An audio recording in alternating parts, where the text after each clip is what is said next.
tudni kell azt, hogy a mobiltelefon nagyon nagy segítség egy ember életébe, és nagyon nagy átok is. A mobiltelefon azt jelenti, hogy bármikor, bármelyik pillanatban bárki utolérhet engem. Ha most itt bizony valamilyen módon el kell határoznunk magunkat, hogy ki az, aki tényleg bármikor utolérhet, milyen esetekben veszem föl bármikor a telefont, illetve a bármikor az pontosan mit is jelent.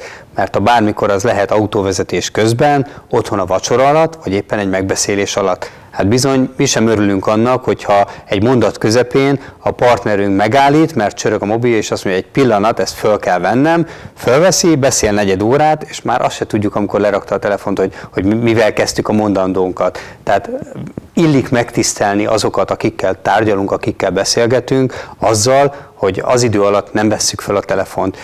Nekem rendszeres gyakorlatom az, hogy mondjuk reggel, amikor egy hivatali ügyfélfogadást kezdek, lenémítom a telefonomat, és utána esetleg a későbbiek során megnézem majd szabadidőmben, hogy ki keresett, és mindenkit visszahívok. Ez viszont a másik telefonos protokoll alapszabály, hogyha valaki keresett, illik visszahívnunk. Főleg, hogyha tudjuk, hogy számunkra fontos információkat közölhet. Én magam is nagyon nem szeretem azt, hogyha ügynökök hívogatnak naponta 15-ször, őket is udvariasan le kell tudni állítani, és valóban eljutok néha oda, hogy nekik már én se veszem fel a telefon, mert tudom, hogy mit célból keresnek, és hiába mondtam 4-szer nemet, akkor is 5-ször még felhívnak, hogy gondoljam meg magam, de egész biztos, hogy ezt nem tenném meg olyan személyekkel, akiket 1. nem ismerek, tehát nem tudom, hogy miért kerestek, 2. ismerek, és illetlenségnek fogják tartani, hogy kerestek reggel 8-kor, és este 5-ig nem tudom őket visszahívni. Tehát bizony, hogyha valaki keres, illik őket visszahívni, és bizony, hogyha olyan elfoglaltságom van,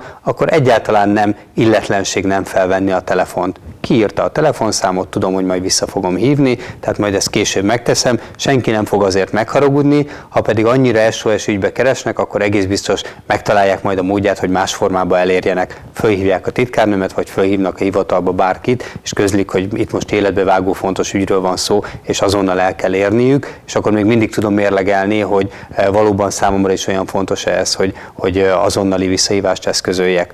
Egyébként a másik, amit nagyon gyakran észreveszek, ez a telefoncsörgésekre egy kicsit akkor kitérnék.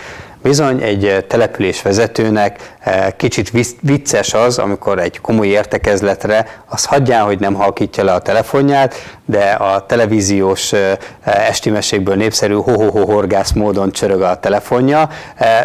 Ezt is rendszeresen elkövetjük, illetve elkövetik, hogy vicces zenéket, illetve számunkra szimpatikus zeneszámokat feltöltünk a telefonra, aztán amikor valami olyan helyen szólal meg, akkor bizony nem azért kapjuk a szemrehányó pillantásokat, mert megszólalt a telefon, hanem azt, hogy Jézusom, hát ez az ember itt ilyen fontos dolgokról tárgyal, miközben ho-ho-ho-orgász módon csörög a telefonja, tehát ezekre is egy kicsit oda kell figyelni. Ezek nem protokoll szabályok igazából, hanem a saját tekintélyünket valamilyen módon emeli vagy rombolja.